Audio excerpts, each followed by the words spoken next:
conclusive enough to link the murderer of Celia Shepard to other murders in the Vallejo area in the past year. Anywhere in the Bay Area or anywhere, he should go to the nearest law enforcement agency and turn himself in. And we will try to do whatever we can to help this man.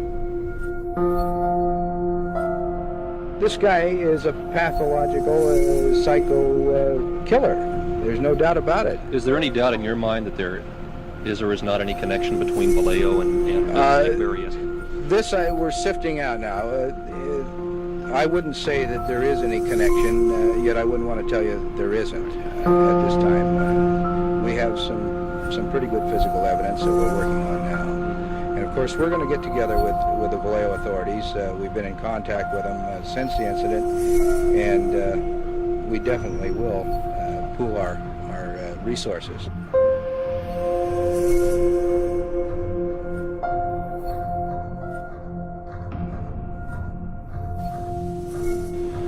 Episode of Millennium based on the mysterious real-life serial killer known only as the Zodiac. Tony Valdez looks back at the murder spree that claimed as many as 37 victims and to this day remains unsolved.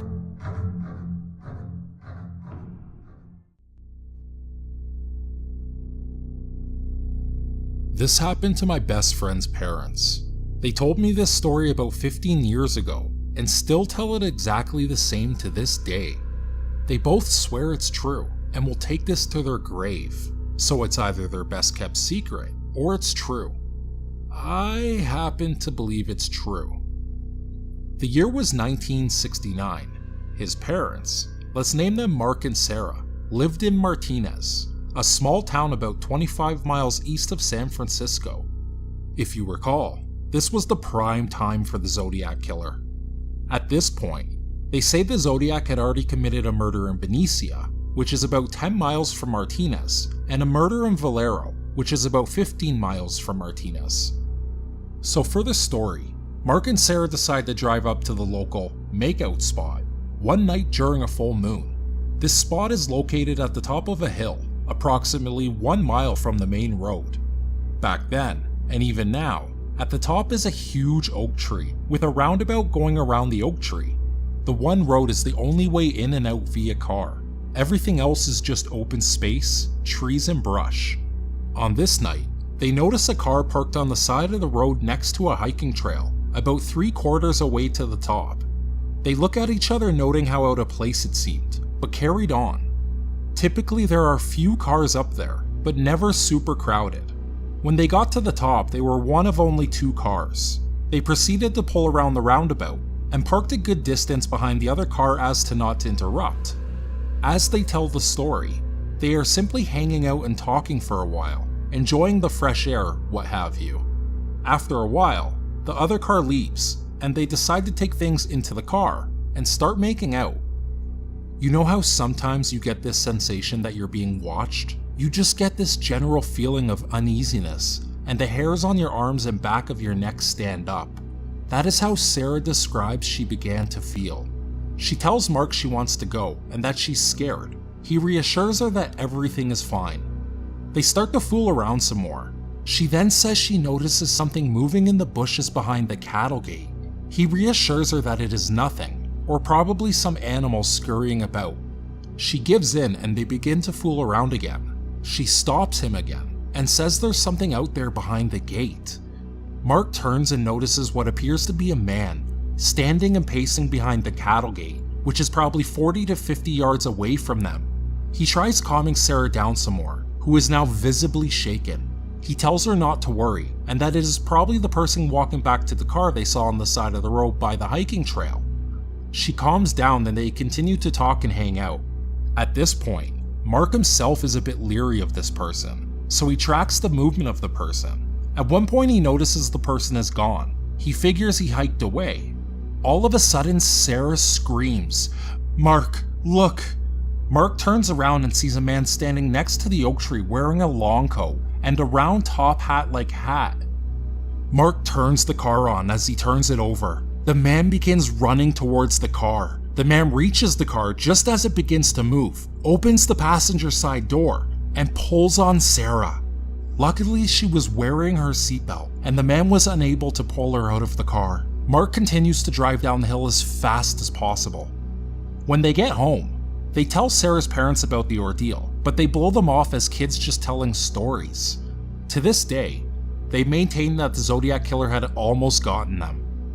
They say that only a couple months after their ordeal, a couple was killed on the shores of Lake Berryessa, which is about 50 miles north of Martinez. I still remain a bit skeptical, but the fact that 3 confirmed Zodiac killings happened within a 50-mile radius of Martinez, and that they will take this story to their grave, kinda makes me believe that they're telling the truth. This took place a couple years ago, but believe me when I tell you, it's still relevant. A year ago I met a guy at a bar. He called himself Joy. I find that pretty ironic. I wasn't looking for anything serious, and apparently neither was he. We got along great and started hooking up until things started to get weird. He began being more intimate, telling me about his life, and specifically about his ex-girlfriend that killed herself not even a year ago. I honestly felt bad for him and tried to comfort him, telling him it wasn't his fault. At some point, I don't really know when, we became exclusive. We weren't a proper couple, but we decided not to sleep with anyone else, or so I thought. I found out he had been seeing other women, and I was honestly pissed. For me, honesty is a very important thing, and he seemed to be toying around with me. I set my mind and ended it with him, to which he didn't seem to care. Now, I was kinda sad and angry at myself, since I felt played with, and I should have known better. But that feeling didn't last long though, since he kept texting me like usual, asking me to hang out like normal. I told him I wasn't interested, and that I honestly didn't want to waste my time anymore. Then things got creepy. He accused me of seeing someone else, said I was dishonest, and even called me names like slut and a whore. I wouldn't have it. I told him he was mental and that he should stay away from me. Then he threatened to kill himself. At this point it was beyond clear to me that he was either on drugs or mentally unbalanced. Since I have a history with suicide, I was really triggered by that. The thought of someone I know dying and me not doing anything about it wouldn't let me sleep, even if it was just blackmail. So I texted one of his friends and told him to just check up on him. A couple days passed, and he called me saying he was sorry, that it was a rough couple of weeks for him, and that he really wanted to see me at least just to talk. So I accepted. We decided to meet at a bar we used to go to, and we mostly sat in silence. I was still kinda hurt, and in no way was I planning on getting back with him. I guess I just wanted to know if he was okay. The few words we exchanged were to order our drinks and some fries. It was almost as if he was ignoring me, and I got tired pretty quick. I finished my beer, left my part of the money on the table, and told him to have a good life. As I was leaving, even more pissed than before, I heard someone running behind me, to which I turned to face someone who was probably him, and felt a cold shiver down my spine when I saw the look on his face. It was honestly like he was possessed. He caught up to me and shoved me to the wall with his hands on my throat. "You're not gonna leave me like that," he yelled, squeezing his hand. Now, never in my life had I been in a situation like this before, so the fear paralyzed me. But bless the waiter who ran after this maniac because he didn't pay the rest of the bill. I guess he had some experience with troublemakers, because in a few seconds he had his head locked under his arm. I rested against the wall crying and coughing while the waiter called for help. I thanked him but left for home immediately. I only told my best friend what had happened, and my fear turned to anger. I wanted to rip that guy apart, but I'm smarter than that. If someone was going to be ripped apart, it was me. So I let it pass, under the condition that if he contacted me again, I would find a way to end him. Thankfully, he never contacted me again. So why am I telling this story now? Well, about 2 months ago, I saw him, not in person, but on TV. He's being accused of the murders of 3 girls, who, according to the investigation, were his girlfriends at the time. He's being classified as a serial killer, and the year he was inactive was between the last kill and the second to last, which was the year we went out. Why didn't I report it to the police? I tried. However, they told me I was useless since I hadn't seen him in years. I'm not afraid anymore, but I'm sad. I'm sad thousands of women, specifically in my country, get killed every year, and very few people take the time to find the responsible. Dear Joy, I'm not the insecure, weak girl I was back then, so for your sake, let's not meet again, or I'll have to make justice myself. So this happened in 2013. A kid named Ricky moved in next door to me when he was around 12 years old, and for lack of a better term, this kid was pretty much a pussy. I remember one time he fell off of his skateboard and didn't land hard at all. He was crying his little heart out in my driveway when he was 16. So fast forward to when this kid is 18. By then I'm selling coke and molly pretty heavily, and he's one of my best customers. By now he's hanging with some pretty shady people, which my parents obviously aren't fans of. My parents also didn't know I was ever selling anything, because I was pretty good at keeping it under wraps. Ricky was clearly a follower. He went from the skater/emo type to some wannabe thug which he wasn't built for.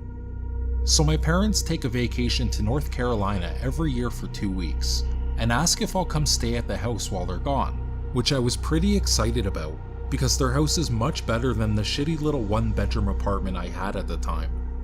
So everything was going fine at the house. I had my girlfriend over all the time, and there was quite a bit of drugs and alcohol going on. I was far from a saint back then. I'll never forget it. It was a Thursday night. My girl had left a few hours ago. Earlier that day, Ricky had seen me out front of my parents' house and asked for a front. I told him no, considering I'd never fronted anyone, and in all honesty had been using too much of my own shit, so I really couldn't afford to anyways. He didn't like that very much, and we got in an argument, and I pretty much punked him in front of all of his little friends. So by now it's like 2 in the morning, and I'm obviously nowhere near tired because of all the coke and molly. I'm sitting in the dark watching Netflix in the living room, which was located in the basement that had a window going outside, which I had open.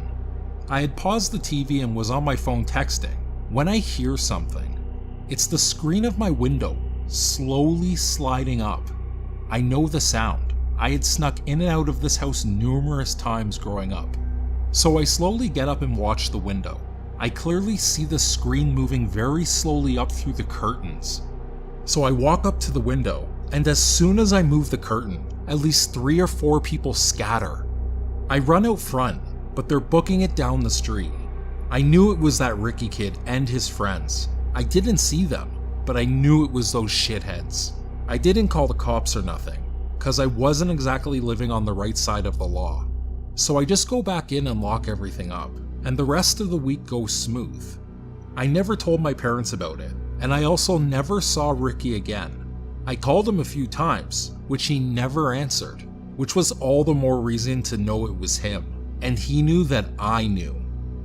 So a month goes by and I'm watching the news, and Ricky is on it for murder, which absolutely blows my mind.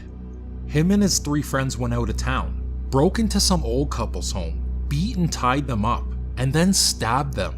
They then burnt the house down after robbing it. They all ended up telling on each other, and he got sentenced for 35 years for testifying against his co-defendants. It makes me wonder if I was asleep that night, and they ended up getting inside of my house. What could have happened? There's a link in the description to the news story.